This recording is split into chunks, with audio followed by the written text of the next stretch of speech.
So balance sheet basically है क्या? Balance sheet है आपके पास एसेट एंड लायबिलिटीज की स्टेटमेंट। एंड बैलेंस शीट जो है ये बेसिकली आप एक किसी फर्म की जो फाइनेंशियल पोजीशन जो है ना उसे आप मेजर करते हैं। जो कोई भी फर्म है उसकी फाइनेंशियल पोजीशन को आप मेजर करते हैं as on a certain date, एक पर्टिकुलर डेट के ऊपर जो भी फाइनेंशियल पोजीशन है उसे हम यहां पर मेजर करते हैं in case of the balance sheet. Okay, likewise जब भी आप बैलेंस शीट बनाते हैं ना तो आप लिखते हैं एज ऑन डेट। उसके बाद जैसे मान लीजिए आपने 31 ऑफ मार्च को बैलेंस शीट बनाई है तो आप लिखेंगे 31 of March 2020। So as on 31 of March 2020 जो भी आपके एसेट्स है, जो भी लायबिलिटीज थे, उसके हिसाब से आप बैलेंस शीट को यहां पर तैयार करते हैं, उसके हिसाब से आप बैलेंस शीट को यहां पर तैयार करते हैं। सो बैलेंस शीट आपको यह बताती है कि कंपनी के पास क्या अपना है, क्या उधार वाला है। कंपनी के पास क्या चीज अपनी है, क्या चीज कंपनी ने उधार पर ली हुई है। ठीक है, यानी कि कंपनी की क्या एसेट्स हैं, कंपनी की क्या लायबिलिटीज हैं। ठीक है, तो कंपनी के एक पोजीशन क्या है एक पर्टिकुलर टाइम पीरियड के ऊपर, तो ये किसी अकाउंटिंग पीरियड के लिए नहीं होती है balance sheet. Balance sheet as on certain date होती है, एज ऑन सर्टेन डेट होती है। ठीक है, तो यहां पर सेक्शन वाइज देख लेते हैं। तो सबसे पहले देखते हैं रिगार्डिंग द लायबिलिटीज सेक्शन। सबसे पहले देखते हैं लायबिलिटी सेक्शन। तो लायबिलिटी बेसिकली क्या है? जो भी कंपनी ने पैसा लिया है, जैसे मान लीजिए बीइंग अ पर्सन ए, अगर पर्सन ए ने कोई पैसा यहां पर उधारा लिया, पर्सन ए ने कोई पैसा उधारा लिया, तो वो पर्सन ए के ऊपर क्या है? लायबिलिटी है कि उसने पे करना है, क्योंकि ए के ऊपर क्या है? ऑब्लिगेशन है ना, इसका ये कर्तव्य है कि इसको पे करना पड़ेगा पैसा ये वापस। ठीक है, तो ए के ऊपर ये क्या होगी? लायबिलिटी होगी। इसी तरह से अगर ए ने किसी से कोई सर्विसेज ली हैं, अगर उनका पैसा वापस देना है तो बेसिकली वो भी क्या है? वो भी तो एक लायबिलिटी है इसके ऊपर, किसने वापस करना है, तो वो ऐसे ही कंपनी के ऊपर है, ऐसे ही कंपनी के ऊपर है। अब यहां पर ना डिफरेंट सेक्शन है। लाइकवाइज पहला section it says regarding the share capital या फिर partners capital, paid up capital या फिर ऑनर फंड, क्या चीजें हैं उनके बारे में देख लेते हैं। सो मान लीजिए यहां पर एक प्रोप्राइटरशिप फर्म है XYZ, जिसका मालिक कौन है? पर्सन ए है। अब यहां पर ये अकेला ही मालिक है, इसने यहां पर अपना पैसा लगा दिया इसमें कंपनी में। ठीक है, तो इसने अपना पैसा लगा दिया यानी कि कैपिटल लगा दी। अब यहां पर एंटिटी कंसेप्ट को याद कीजिए। एंटिटी कंसेप्ट के हिसाब से हमने क्या पढ़ा था कि जो यहां पर ऑनर है, प्रमोटर है, या फिर ऑनर है, प्रमोटर है, एंटिटी है, ये दोनों अलग अलग लीगल एंटिटीज हैं।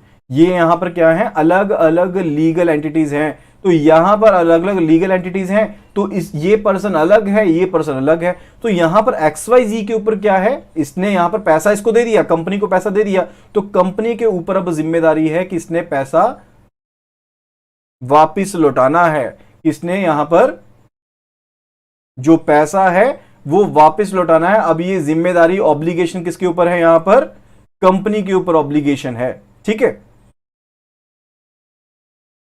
तो यहां पर जो भी कैपिटल लगाई गई है ना, जो भी कैपिटल लगाई गई है वो बेसिकली क्या है? एक लायबिलिटी है कंपनी के ऊपर, वो एक लायबिलिटी है कंपनी के ऊपर। लाइकवाइज ये तो हो गया आपका ओनर फंड्स के रिगार्डिंग। इसी तरह से मान लीजिए पार्टनर्स ने मिलकर पैसा लगाया है फर्म में, पार्टनर्स ने मिलकर पैसा लगाया फर्म में। मान लीजिए XYZ में 3 पार्टनर है, XYZ तीनों ने पैसा लगाया अपना, तो यहां पर वो भी तो लायबिलिटी है ना। इसी तरह से कंपनी के केस में क्या रहता है? जैसे पब्लिक कंपनी है कोई, मान लीजिए कोई पब्लिक कंपनी है, लेट अस से ABC कंपनी है यहां पर, तो ABC कंपनी ने अपने शेयर्स इशू कर दिए। ABC कंपनी ने मार्केट में क्या किया? अपने यहां पर शेयर्स इशू कर दिए। अब यहां पर इन्वेस्टर्स ने क्या किया? अपना पैसा यहां पर लगाया, इन्वेस्टर्स ने पैसा अपना यहां पर लगाया। अब जो शेयर होल्डर कैपिटल है ना, वो यहां पर बैंक लोन से क्या रहती है? अलग है, क्योंकि यहां पर जो कंपनी है ना, इसने यहां पर किसी तरह का लोन नहीं लिया। जब यहां पर कंपनी ने शेयर्स को इश्यू किया ना, तो यहां पर कंपनी ने मार्केट से कोई लोन नहीं लिया। मार्केट से बेसिकली इसने अपनी ओनरशिप बेची है। कंपनी ने क्या किया? अपनी पार्ट ओनरशिप को शेयर्स की फॉर्म में यहां पर बेच दिया। तो इन्वेस्टर्स ने अपना यहां पर पैसा लगाया है, तो वो यहां पर बेसिकली उनको पार्ट ओनरशिप मिली है, तो यहां पर उनको कोई इंटरेस्ट नहीं मिलने वाला। तो यहां पर जो इन्वेस्टर्स रहते हैं उनको यहां पर जो भी पैसा उन्होंने शेयर्स में इन्वेस्ट किया है उसके बीच में यहां पर उनको कोई इंटरेस्ट नहीं मिलने वाला। उन्होंने जो पैसा इन्वेस्ट किया इस रिस्क के साथ इन्वेस्ट किया है कि ये कंपनी अगर ग्रो करेगी तो हमारी जो कैपिटल है ना वो भी ग्रो करेगी। तो इस चीज को देखते हुए उन्होंने यहां पर पैसा जो है वो इन्वेस्ट किया है। तो यहां पर जो भी पैसा इन्वेस्टर्स ने इन्वेस्ट किया वो पैसा बेसिकली कंपनी के ऊपर क्या है, अब एक ऑब्लिगेशन है। कंपनी का एक कर्तव्य बनता है कि कंपनी वो पैसा वापस से अपने इन्वेस्टर्स को लौटाए। कंपनी के ऊपर ये ऑब्लिगेशन बनती है कि कंपनी कभी ना कभी जब भी ये वाउंड अप की जाएगी, लीगली इसकी डेथ होगी, तो उसके केस में जो कंपनी है ये पैसा जो है उसे वापस इन्वेस्टर्स को लौटाएगी। ठीक है, तो इस चीज के रिगार्डिंग है ये। फर्दर एक ना यहां पर कंसेप्ट समझेंगे, that is regarding the share premium. That is regarding the share premium. तो शेयर प्रीमियम होता क्या है, जब भी शेयर्स को इशू किया जाता है ना तो उनकी कुछ ना कुछ फेस वैल्यू रहती है। उनकी क्या रहती है, कुछ ना कुछ फेस वैल्यू रहती है। लाइक वाइज ₹1, 2, 5, 10, तो इतनी की फेस वैल्यू रहती है। जैसे मान लीजिए एबीसी कंपनी ने एक शेयर इशू किया जिसकी जो फेस वैल्यू थी वो थी 10 रुपए की। यहां पर एक इन्वेस्टर को शेयर इशू किया, उसकी फेस वैल्यू थी 10 रुपए की। ठीक है, लेकिन face value and market price में डिफरेंट हो सकता है। यानी कि अगर आप गिनी चुनी कंपनियां भी देखें ना, जैसे मान लीजिए इन्फोसिस है, इन्फोसिस का फेस वैल्यू है मान लीजिए 10 रुपए है। ठीक है, लेकिन उसके शेयर की वैल्यू जो मार्केट प्राइस है वो तो 2000 के करीब है, 3000 के करीब है। ठीक है, तो यहां पर भी वही चीज है, फेस वैल्यू तो 10 रुपए है, लेकिन यहां पर जो मार्केट प्राइस थी शेयर की वो थी मान लीजिए 100 रुपीज की, वो थी यहां पर 100 रुपीज की। तो इन्वेस्टर को 100 रुपीज इन्वेस्ट करने पड़ेंगे इस शेयर में। इन्वेस्टर ने 100 रुपीज इन्वेस्ट किए, कंपनी के पास 100 रुपीज आ गए, तो 10 रुपए की तो आपकी बन गई, जो भी 10 रुपीज थी ये तो आपकी बन गई इक्विटी कैपिटल, ये तो आपकी हो गई इक्विटी कैपिटल। लेकिन जो 90 रुपीज होंगे वो क्या आपके बनेंगे, 90 रुपीज होंगे ना जो, that will be accounted for the share premium. वो क्या होंगे, यहां पर आपका शेयर प्रीमियम का अमाउंट बनेगा, शेयर प्रीमियम का अमाउंट बनेगा। यानी कि शेयर प्रीमियम का मतलब है जो भी फेस वैल्यू थी उसके ऊपर आपको जो भी वैल्यू मिल रही है, that is a share premium amount, that is a share premium amount. ठीक है, तो ये रहता है। इसी तरह से एक और कंसेप्ट रहता है। तो ये पहला पॉइंट हमारा यहां पर हो गया कवर, यहां पर जो कैपिटल का पार्ट है ये हमारा हो गया कवर। ठीक है, लेकिन यहां पर एक और पार्ट रहता है जो आपका रहता है, दैट इज अ रिजर्व्स। अब ये रिजर्व्स कहां पर बनते हैं, तो रिजर्व ना आपके दो तरह के रहते हैं। जो रिजर्व्स होते हैं ये आपके दो तरह के रहते हैं, एक आपके होते हैं रेवेन्यू रिजर्व्स, एक होते हैं आपके कैपिटल रिजर्व्स।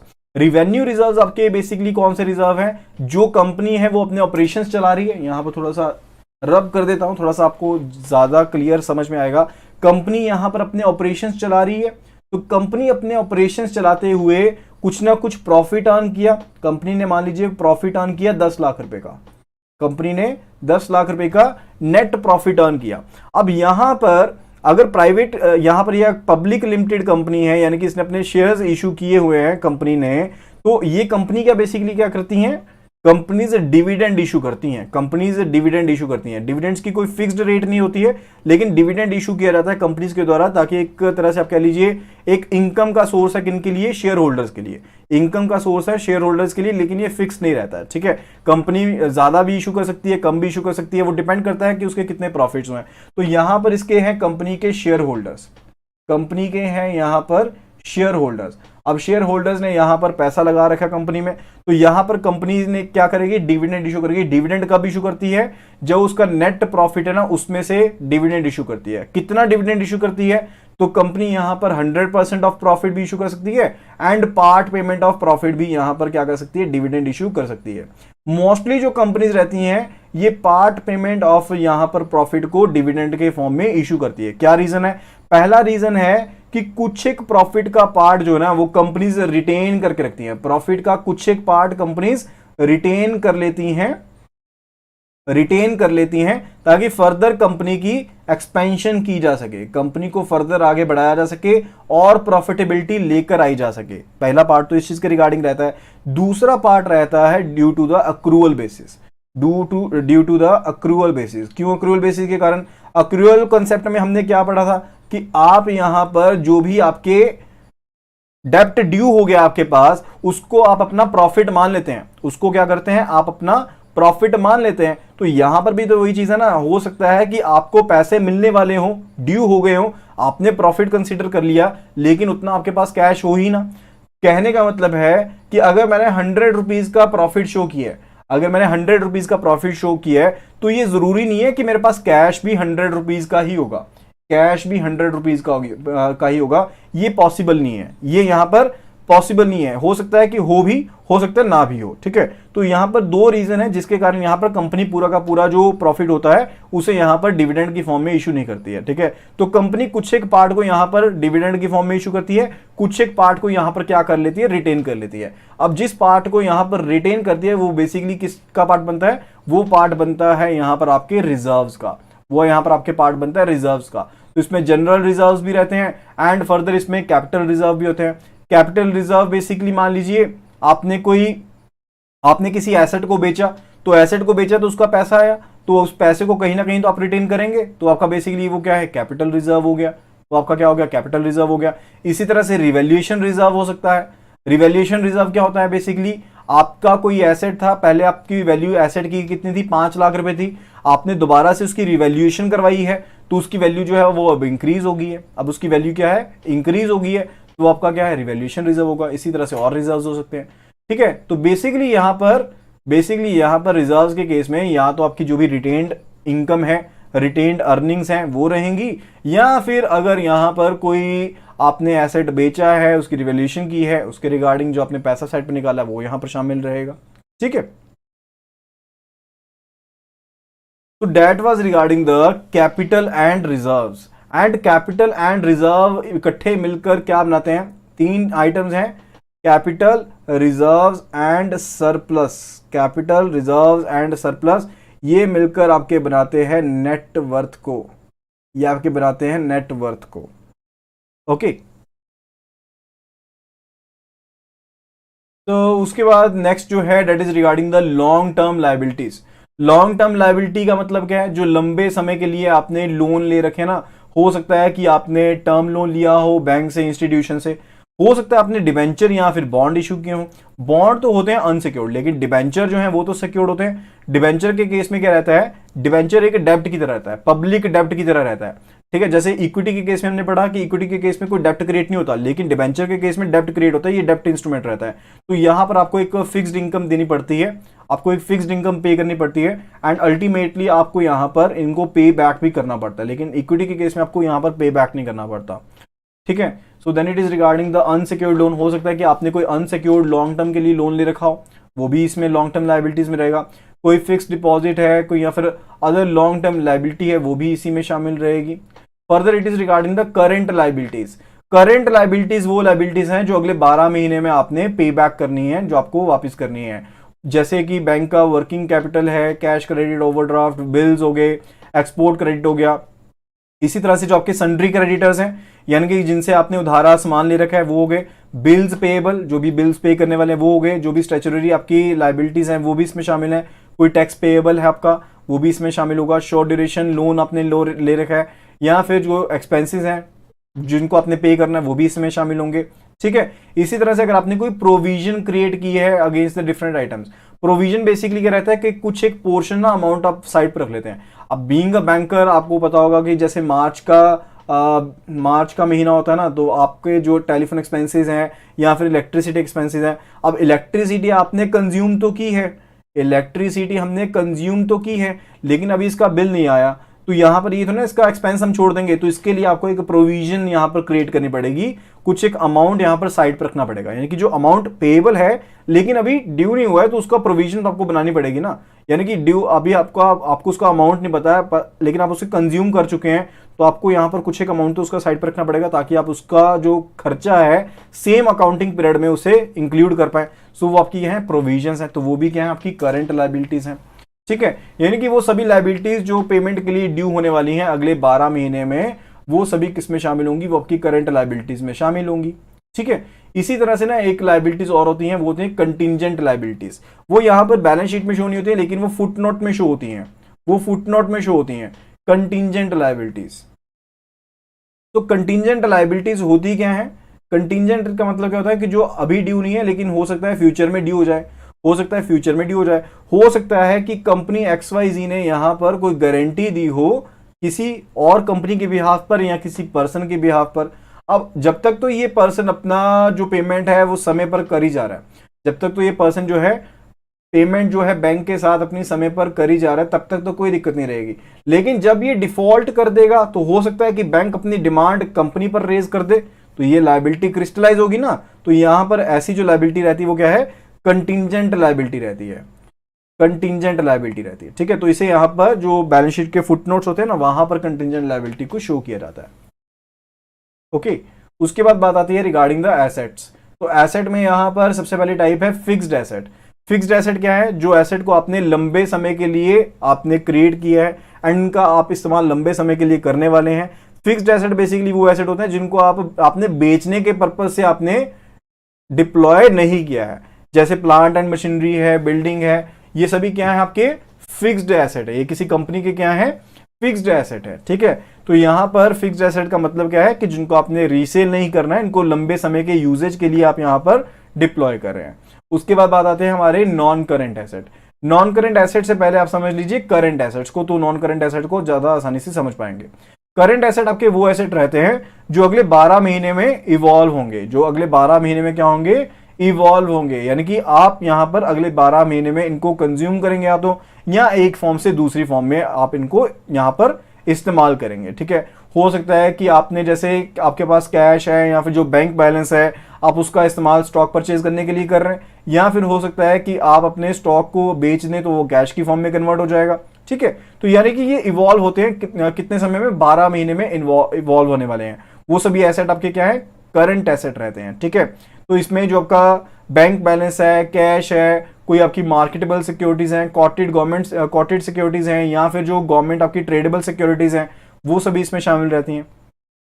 कॉटेड सिक्योरिटीज का मतलब रहता है वो सिक्योरिटीज जो कि स्टॉक एक्सचेंज के ऊपर लिस्टेड है, जो स्टॉक एक्सचेंज के ऊपर लिस्टेड है। इसी तरह से जो बुक डेप्ट है, जो कि आपके 6 महीने से ज्यादा पुराने नहीं है, आपकी रिकवरी जो है आने वाले 12 महीनों में मैक्सिमम होने वाली है, वो सभी बुक डेप्ट हो गए, सन्ड्री डेप्टर्स हो गए आपके, या फिर बिल रिसीवेबल्स हो गए।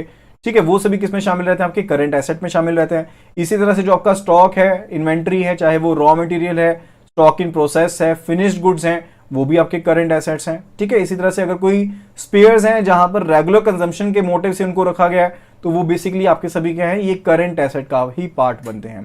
करंट एसेट के अलावा, फिक्स्ड एसेट के अलावा जो भी आपके एसेट हैं जो इंटेंजिबिलिटी नेचर के नहीं है, जिनके जो टेंजिबल नेचर के, वो आपके क्या है, नॉन करंट एसेट रहते हैं। यानी कि जो आपके 12 महीने से ज्यादा समय में इवॉल्व होने वाले हैं लेकिन फिक्स्ड एसेट नेचर के नहीं है, वो आपके क्या है, नॉन करंट एसेट हैं। जैसे कि नॉन कोटेड शेयर्स या सिक्योरिटीज है। नॉन कोटेड का मतलब क्या है कि जो स्टॉक एक्सचेंज के ऊपर लिस्टेड नहीं है, या फिर लॉन्ग टर्म अगर आपने कोई इन्वेस्टमेंट कर रखी है, आपने मान लीजिए आपने किसी सब्सिडरी में, एसोसिएट में पैसा इन्वेस्ट कर रखा है, यानी कि कोई ग्रुप है XYZ, एक बहुत बड़ा ग्रुप है, तो XYZ ग्रुप ने अपनी ही एक सब्सिडरी कंपनी ABC में पैसा लगा दिया, इन्वेस्ट कर दिया, तो ये भी क्या है, नॉन करंट एसेट है।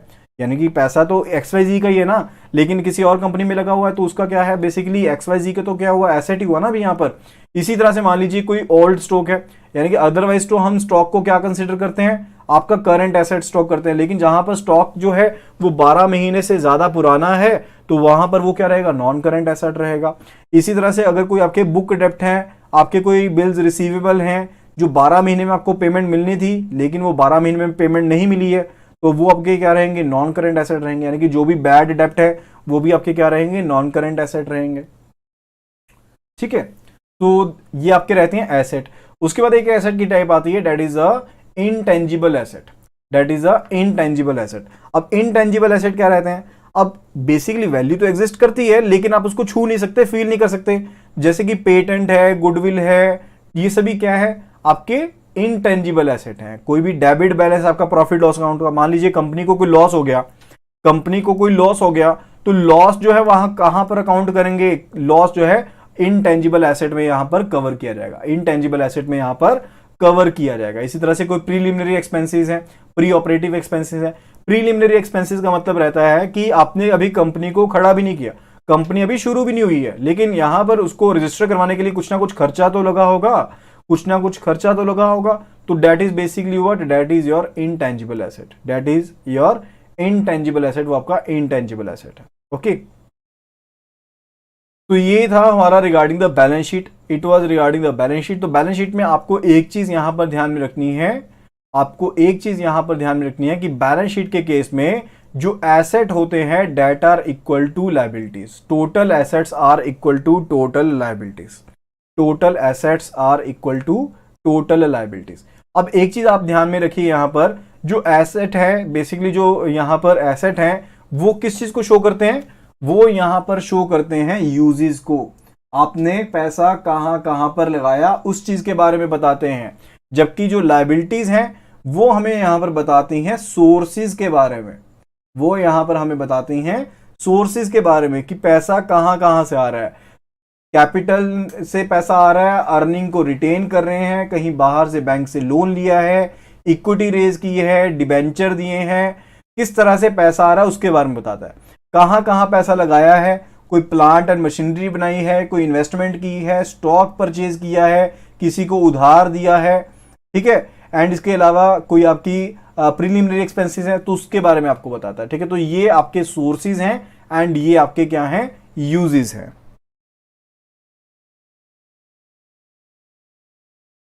And further as a concept ना आप एक चीज समझ लीजिए, एक चीज समझ लीजिए, जो डिफरेंट यहां पर चीजें हैं उनके बारे में यहां पर समझना जो है वो जरूरी बन जाता है। तो पहली चीज जो यहां पर आपको समझनी ना वो इस चीज के रिगार्डिंग है कि बैलेंस शीट जो है ना, बैलेंस शीट बनाने से पहले और प्रोसेस भी आपको कंप्लीट करना पड़ता है, और जो प्रोसेस रहता है वो भी आपको यहां पर कंप्लीट करना पड़ता है। लाइकवाइज बैलेंस शीट बनाने से पहले बनता है आपका स्टेज 1 में कह लीजिए आपका बनता है ट्रेडिंग अकाउंट, ट्रेडिंग अकाउंट। ठीक है, तो ट्रेडिंग अकाउंट किससे डील करता है, ट्रेडिंग अकाउंट बेसिकली डील करता है आपका कि किस तरह से आपने अपने प्रोडक्ट को तैयार किया है, उसमें डायरेक्ट क्या क्या खर्चा आया है, डायरेक्ट क्या क्या खर्चा है, क्या क्या आपके इनकम्स हैं, डायरेक्ट आपकी रेवेन्यूज, डायरेक्ट इनकम्स, उसके बारे में रहता है। तो आपको यहां पर एक स्पेस के साथ मैं समझा देता हूं ताकि आप इसको बेहतर वे में समझ पाएं, क्योंकि एक इंपॉर्टेंट कंसेप्ट यहां पर बन जाता है। ओके, सो ट्रेडिंग अकाउंट बेसिकली क्या है, ट्रेडिंग अकाउंट आपका बताता है कि आपके क्या क्या आपके डायरेक्ट एक्सपेंसेस हुए हैं, डेबिट साइड रहती है, यहाँ पर क्रेडिट साइड रहती है। तो यहाँ पर जो भी आपके एक्सपेंसेस हैं उनके बारे में, एंड जो भी आपके रेवेन्यूज हैं, इनकम्स हैं, उनके बारे में। तो यहाँ पर ट्रेडिंग अकाउंट में जो रेवेन्यू एक्सपेंसेस के साथ हम डील करते हैं ना, वो रहते हैं यहाँ पर direct expenses. Direct expenses, direct expenses का मतलब है कि मान लीजिए मैं एक प्रोडक्ट को यहां पर मैन्युफैक्चर कर रहा हूं, मैं एक प्रोडक्ट को यहां पर क्या कर रहा हूं, मैन्युफैक्चर कर रहा हूं। अब इस प्रोडक्ट को मैन्युफैक्चर करने के लिए मैंने एक प्लेस को, एक जगह को रेंट पर ले रखा है, एक जगह को मैंने रेंट पर ले रखा है। ठीक है, तो रेंट पर लिया हुआ है तो वो मेरा क्या है, डायरेक्ट एक्सपेंस है, यानी कि जहां पर मैं फैक्ट्री है मेरी रेंट पर है वो डायरेक्ट एक्सपेंस है। अब मैं लेबर को जो वेजेस दे रहा हूं, लेबर को जो वेजेस पे कर रहा हूं वो भी मेरा डायरेक्ट एक्सपेंस है। इसी तरह से जो रॉ मटेरियल मैंने लगाया, जो रॉ मटेरियल मैंने लगाया वो भी मेरा डायरेक्ट एक्सपेंस है। तो यहां पर जो भी डायरेक्ट एक्सपेंसेस हैं, जो भी डायरेक्ट इनकम है, उनको आप यहां पर क्या करते हैं, कंसीडर करते हैं, उनको आप यहां पर कंसीडर करते हैं in case of the trading account, trading account के केस में। ठीक है, अब ट्रेडिंग अकाउंट से आपके पास आता है ग्रॉस प्रॉफिट या फिर आता है ग्रॉस लॉस, आपके पास आता है ग्रॉस प्रॉफिट या फिर आता है ग्रॉस लॉस। अगर तो आपका क्रेडिट साइड जो है वो ज्यादा है डेबिट साइड से, अगर तो आपका क्रेडिट साइड जो है वो ज्यादा रहता है डेबिट साइड से, तो आपका रहता है ग्रॉस प्रॉफिट जो कि शो होता है डेबिट साइड पर। ठीक है, जो शो होता है डेबिट साइड पर। सेकंड केस रहता है अगर आपका डेबिट साइड ज्यादा है क्रेडिट साइड से, तो वो आपका होगा ग्रॉस लॉस, तो आपका क्या होगा, ग्रॉस लॉस होगा, जो कि आपका शो होता है यहां पर क्रेडिट साइड पर। ठीक है, एंड अब इस gross profit and gross loss को ही हम स्टार्ट करते हुए क्या बनाते हैं, प्रॉफिट एंड लॉस अकाउंट बनाते हैं। इस ग्रॉस प्रॉफिट को शुरुआत में लेकर आते हुए हम क्या बनाते हैं, प्रॉफिट लॉस अकाउंट बनाते हैं। सो ये हमारा ट्रेडिंग अकाउंट था, यहां पर हम बात कर रहे हैं regarding the profit loss account. तो प्रॉफिट लॉस अकाउंट में भी इस साइड पर हमारा रहेगा डेबिट, इस साइड पर रहेगा क्रेडिट, एंड यहां पर हम स्टार्ट किसके साथ करते हैं, ग्रॉस प्रॉफिट के साथ या फिर ग्रॉस लॉस के साथ स्टार्ट करते हैं। हम यहां पर एज्यूम करते हैं कि हमारा प्रॉफिट हुआ था, ग्रॉस प्रॉफिट था, तो हम यहां पर ग्रॉस प्रॉफिट को किस साइड पर लिखेंगे, क्रेडिट साइड पर लिखेंगे, क्रेडिट साइड पर लिखेंगे जब अपने प्रॉफिट लॉस अकाउंट को यहां पर स्टार्ट करना है। ठीक है, जस्ट एक कंसेप्ट की तरह से यहां पर इसको समझ लीजिए यानी कि जो बैलेंस यहाँ पर ट्रेडिंग अकाउंट से आया, ट्रेडिंग अकाउंट में आपने डायरेक्ट जो भी आपके एक्सपेंसेस थे, जो भी डायरेक्ट आपके इनकम थे, उनको यहाँ पर कंसीडर किया, रेवेन्यूज को कंसीडर किया।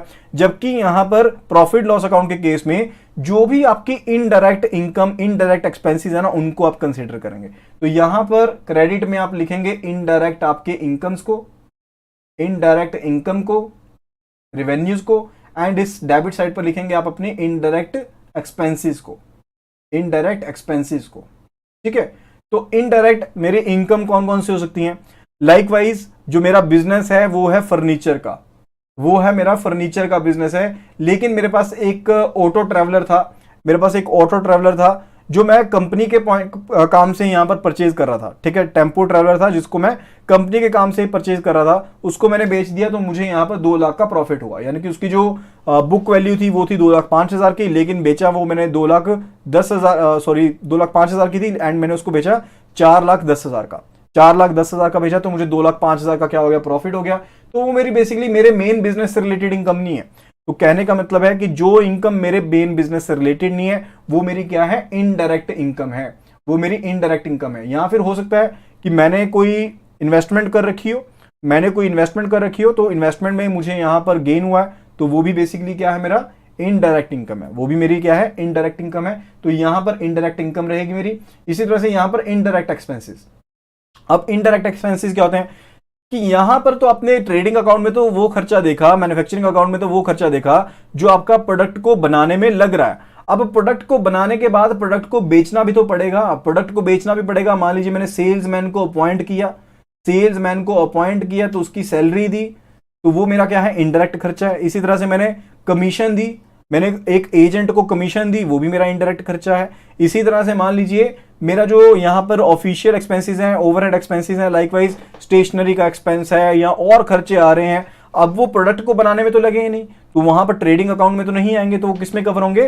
प्रॉफिट लॉस अकाउंट में कवर होंगे, वो आपके इनडायरेक्ट एक्सपेंसेस में आएंगे। तो यहां पर प्रॉफिट लॉस अकाउंट से आपके पास क्या आता है? नेट प्रॉफिट या फिर नेट लॉस आता है। तो अगर आपकी क्रेडिट साइड जो है प्रॉफिट लॉस अकाउंट के केस में देख रहे हैं, अगर आपकी क्रेडिट साइड ग्रेटर देन है डेबिट साइड, तो आपके पास क्या होगा? नेट प्रॉफिट होगा।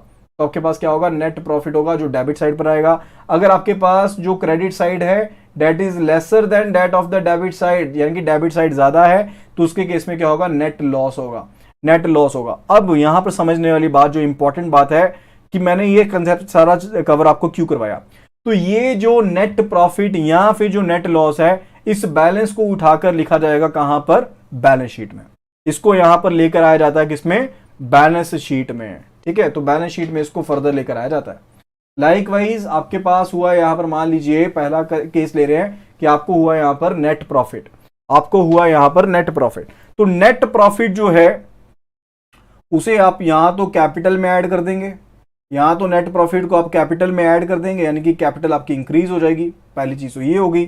ठीक है, दूसरी चीज क्या है कि आप यहां पर उसे रिटेन भी तो कर सकते हैं, यहां पर कुछ एक पार्ट को आप रिटेन कर लेंगे, यानी कि आपकी जो भी रिटेन्ड अर्निंग्स हैं वो हो जाएंगी, एंड बाकी का जो पार्ट है आपने उसको क्या किया? यहां पर डिविडेंड कर दिया, मे बी डिविडेंड इशू कर दिया और डेप्रिसिएशन को लगाने के बाद। ठीक है, तो वो भी कर सकते हैं। ठीक है, तो ये आपका रहा नेट प्रॉफिट के केस में। अगर नेट लॉस होता तो क्या होता? नेट लॉस के केस में ये जाता इनटेंजिबल एसेट में। ये कहां पर जाता? इनटेंजिबल एसेट में जाता। ठीक है, अगर पूरा का पूरा लॉस होता उस केस में। मान लीजिए मेरी कैपिटल थी यहां पर 5 लाख की, मैं यहां पर लेट कर रहा हूं कि मेरी कैपिटल थी यहां पर 5 लाख की। ठीक है, तो 5 लाख की कैपिटल थी, लेकिन मेरा लॉस हो गया, मेरा लॉस हो गया 6 लाख का। लॉस हो गया कितना? 6 लाख का लॉस हो गया, 6 लाख का लॉस हो गया। मैंने मान लीजिए लोन भी ले रखे थे, तो मेरा लॉस हो गया 6 लाख का लॉस हो गया। तो उसके केस में 5 लाख तो मेरा ऐसे ही रिड्यूस हो जाएगा, कैपिटल मेरी खत्म हो गई, कैपिटल मेरी खत्म हो गई। ठीक है, एंड फर्दर इनटेंजिबल एसेट में मेरा जो अमाउंट है वो चला जाएगा, इनटेंजिबल एसेट में मेरा अमाउंट चला जाएगा। ठीक है, लॉस के केस में। Okay, so that was the concept regarding the balance sheet.